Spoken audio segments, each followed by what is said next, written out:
सब लोगों का तहे दिल से बहुत बहुत शुक्रिया। इतनी तपती धूप के अंदर इतनी देर से इतनी बड़ी संख्या में आप लोग मेरा इंतजार कर रहे हैं, मैं आपका तहे दिल से बहुत बहुत शुक्रिया अदा करना चाहता हूं। जितने लोग इस वक्त टीवी में देख रहे हैं उन सब दर्शकों का भी मैं तहे दिल से शुक्रिया अदा करना चाहता हूं। सबको मेरा नमस्कार, सबको मेरा प्रणाम। दोस्तों, सीधा जेल से मैं आप लोगों के बीच में आ रहा हूं। आपके बीच में आके बहुत अच्छा लग रहा है। 50 दिन के बाद अभी अभी मैं, मेरी पत्नी, भगवंत मान साहब, हम लोग कनॉट प्लेस में हनुमान मंदिर में गए थे। हनुमान जी का आशीर्वाद लिया, उनके दर्शन किए। फिर शिव जी के मंदिर गए, शनि जी महाराज के पास गए, उनका सबका आशीर्वाद लिया। बजरंगबली की खूब कृपा है हमारे ऊपर, हमारी पार्टी के ऊपर, देशवासियों के ऊपर। उन्हीं की कृपा से आज अचानक मैं आप लोगों के बीच में हूं। नहीं तो किसी को उम्मीद नहीं थी कि चुनाव के बीच में मैं जेल से बाहर आ जाऊंगा, लेकिन ऊपर बजरंगबली की कृपा है, हनुमान जी की कृपा है हम लोगों के ऊपर, और चमत्कार हुआ और आज मैं आप लोगों के बीच में हूं। दोस्तों, हमारी आम आदमी पार्टी एक छोटी सी पार्टी है, 2 राज्यों के अंदर है, अभी 10 साल पुरानी पार्टी है।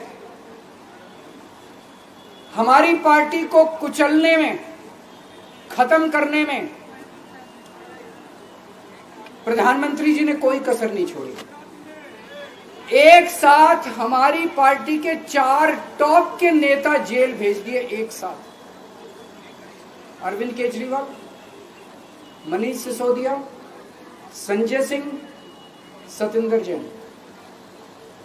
बड़ी बड़ी पार्टियों के अगर 4 टॉप के नेता जेल चले जाएं, पार्टी खत्म हो जाती है। आम आदमी पार्टी के 4 टॉप के नेता इन्होंने जेल भेज दिया। उन्होंने सोचा कि पार्टी खत्म हो जाएगी, लेकिन ये पार्टी नहीं है, ये एक सोच है। जितना ये खत्म करना चाहते हैं उतना ये बढ़ती जाती है, उतना ये बढ़ती जाती है। ये क्रश करना चाहते हैं प्रधानमंत्री जी आम आदमी पार्टी को।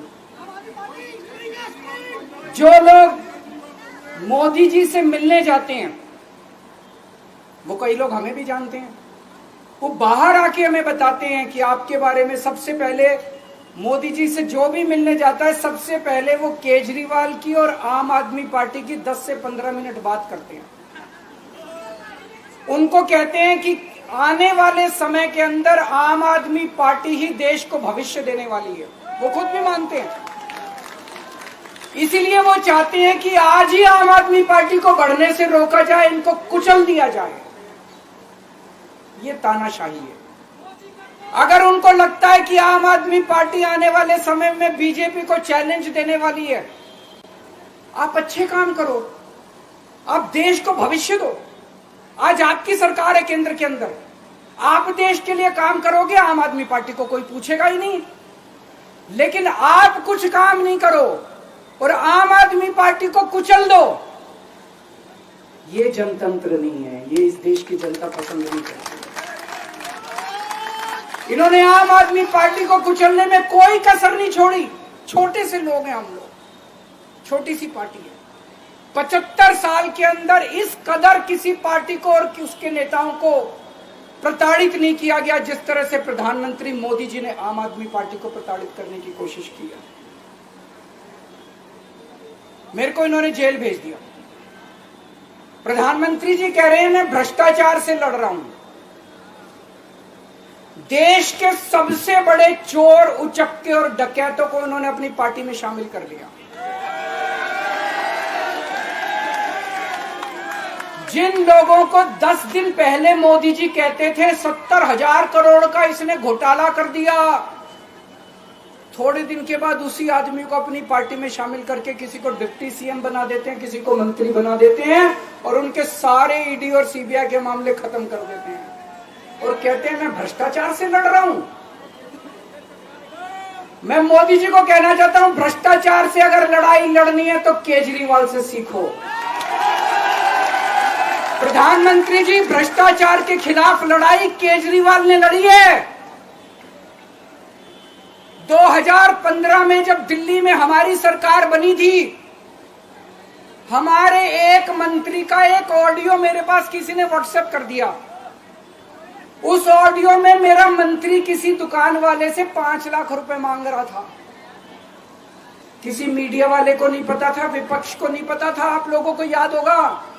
मैंने अपने खुद मंत्री को सीबीआई के हवाले कर दिया, जेल भेज दिया था अपने मंत्री को। ये होती है भ्रष्टाचार के खिलाफ लड़ाई। पंजाब के अंदर मेरा एक मंत्री भ्रष्टाचार में, मेरे को पता चला कि वो पैसे मांग रहा है। वहां पे मान साहब ने उसको, किसी को भी, विपक्ष को नहीं पता था, मीडिया को नहीं पता था, हमने अपने मंत्री को उठा के जेल में भेज दिया। तुम देश के सारे चोर उचक्के डकैतों को अपनी पार्टी में शामिल कर लो और केजरीवाल को जेल भेज दो और कहो मैं भ्रष्टाचार के खिलाफ लड़ रहा हूं। तो आप भ्रष्टाचार के खिलाफ नहीं लड़ रहे प्रधानमंत्री जी। आप देशवासियों को बेवकूफ मत समझो। देश बच्चे बच्चे की जुबान के ऊपर हो रहा है कि सारे चोर चक्कों को अपनी पार्टी में शामिल करके और ईडी और सीबीआई के सारे केस उनके रफा दफा कर दे। केजरीवाल को क्यों गिरफ्तार किया? केजरीवाल को गिरफ्तार करके उन्होंने एक मैसेज दिया है सारे देश को कि अगर मैं केजरीवाल को गिरफ्तार कर सकता हूं तो किसी को भी गिरफ्तार कर सकता हूं। कोई केस नहीं होगा, कोई मामला नहीं होगा, तब भी मैं तुमको गिरफ्तार कर सकता हूं। एक बेहद खतरनाक मिशन चालू किया हुआ है प्रधानमंत्री जी ने, बहुत ही खतरनाक। देशवासियों को यह समझने की, अब जब मैं बोलने जा रहा हूं, समझने की जरूरत है। उस मिशन का नाम है वन नेशन वन लीडर। देश के सारे नेताओं को खत्म करना चाहते हैं मोदी जी और इसको 2 स्तर के ऊपर इस मिशन को चला रहे हैं। जितने विपक्ष के नेता हैं उनको जेल भेजेंगे और जितने बीजेपी के नेता हैं उनको सबको निपटा देंगे, उनकी राजनीति खत्म करते जाएंगे, उनको सबको निपटाते जाएंगे।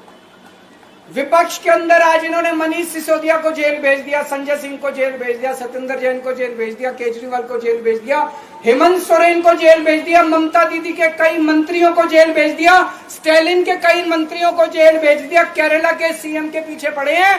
अगर ये चुनाव जीत गए, मेरे से लिखवा लो एफिडेविट के ऊपर, थोड़े दिन के बाद ममता दीदी जेल में होंगी, तेजस्वी यादव जेल में होगा, स्टालिन साहब जेल के अंदर होंगे, पिनरई विजयन जेल के अंदर होंगे, उद्धव ठाकरे जेल के अंदर होंगे, जितने विपक्ष के नेता ये सारे जेल के अंदर होंगे। अगर ये चुनाव जीत गए, इन्होंने बीजेपी का एक नेता नहीं छोड़ा।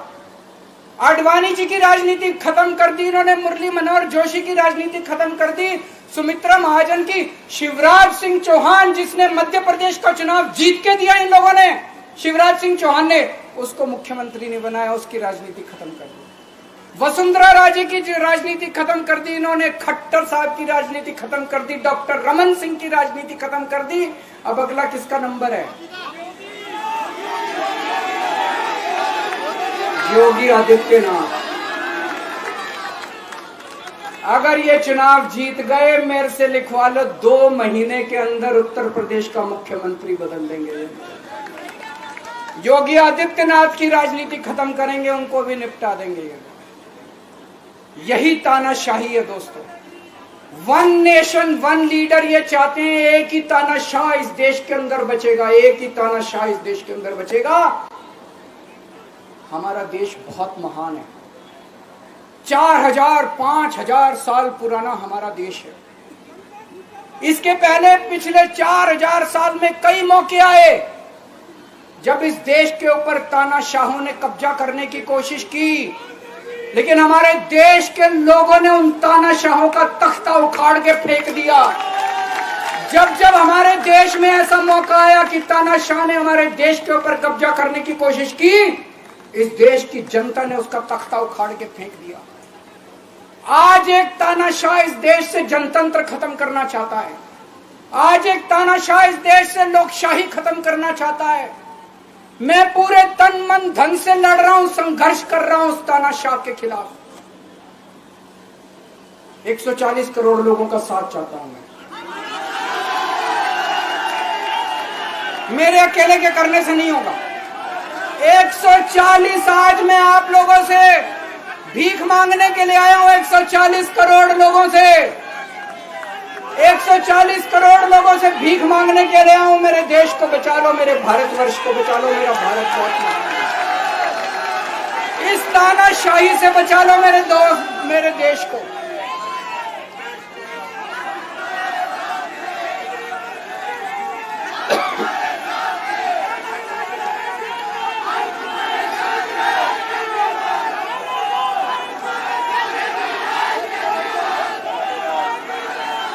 मैं सुप्रीम कोर्ट का बहुत बहुत शुक्रिया अदा करना चाहता हूं। उन्होंने 21 दिन दिए हैं, एक एक दिन में 24 घंटे हैं। मैं एक दिन में 24 में से 36 घंटे काम करूंगा। पूरे देश भर में घूमूंगा इस तानाशाही को रोकने के लिए। दोस्तों, जितनी मेरे अंदर ताकत है, मेरा सब कुछ कुर्बान है देश के लिए। मेरा तन मन धन सब कुछ कुर्बान है मेरे देश के लिए। मेरे खून का एक एक कतरा मेरे देश के लिए, मेरे शरीर का एक एक कतरा, मेरी जिंदगी का एक एक पल मेरे देश के लिए। मेरे देश को बचाने के लिए मैं पूरे देश में जाऊंगा। दोस्तों, अब एक बहुत महत्वपूर्ण बात करने जा रहा हूं, उसको ध्यान से सुनना। ये लोग इंडिया गठबंधन से पूछते हैं आपका प्रधानमंत्री कौन होगा। मैं बीजेपी से पूछता हूं आपका प्रधानमंत्री कौन होगा। आप लोग सोच रहे होंगे केजरीवाल क्या बात कर रहा है, मोदी जी होंगे। नहीं, मोदी जी अगले साल 17 सितंबर को 75 साल के हो रहे हैं। बीजेपी के अंदर मोदी जी ने 2014 में मोदी जी ने खुद ने रूल बनाया था कि बीजेपी के अंदर जो भी 75 साल का होगा उसको रिटायर कर दिया जाएगा। सबसे पहले आडवाणी जी को रिटायर किया गया, उसके बाद मुरली मनोहर जोशी जी को रिटायर किया गया, फिर सुमित्रा महाजन को रिटायर किया गया, फिर यशवंत सिन्हा को रिटायर किया गया। अब मोदी जी अगले साल 17 सितंबर को रिटायर होने वाले हैं। तो मैं बीजेपी से पूछना चाहता हूं आपका प्रधानमंत्री का दावेदार कौन है। दोस्तों, अगले साल 17 सितंबर तक अगर इनकी सरकार बनी, तो उस पर भी आऊंगा मैं। अगर इनकी सरकार बनी तो पहले अगले 2 महीने में योगी जी को निपटाएंगे ये, और उसके बाद मोदी जी के सबसे खास अमित शाह को ये प्रधानमंत्री बनाएंगे। तो मैं लोगों को, देश के लोगों को आगाह करना चाहता हूं, मोदी जी अपने लिए वोट नहीं मांग रहे। मोदी जी अमित शाह को प्रधानमंत्री बनाने के लिए वोट मांग रहे हैं। मैं पूछना चाहता हूं मोदी जी से और अमित शाह जी से, ये मोदी की गारंटी पूरी कौन करेगा? क्या अमित शाह मोदी की गारंटी पूरी करेंगे? जब आप अगर जो वैसे तो मेरे को लगता है मैं भी आऊंगा उसके ऊपर, मुझे नहीं लगता इनकी सरकार बन रही है, लेकिन जो बीजेपी को वोट देने जाएं वो ये सोच के जाना कि आप मोदी जी के नाम पे वोट नहीं दे रहे, आप अमित शाह के नाम पे वोट दे रहे।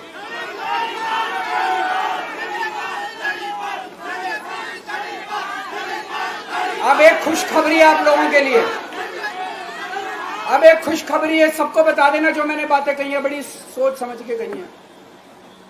वहां बैठ के यही सोच रहा था 50 दिन से।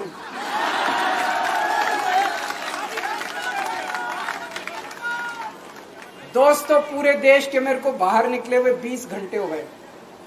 इन 20 घंटों के अंदर भी मैंने रात भर में जनता से बात कर रहा था, लोगों से फोन कर रहा था,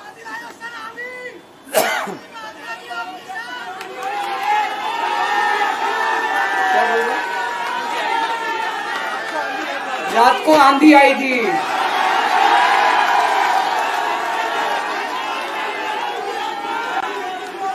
पिछले 20 घंटे में मैंने जो बातचीत करी है, कई बड़े बड़े एक्सपर्ट से बात की, चुनाव विश्लेषकों से बात की, सेफोलॉजिस्ट से बात की, जनता से बात की, फोन पे लोगों से।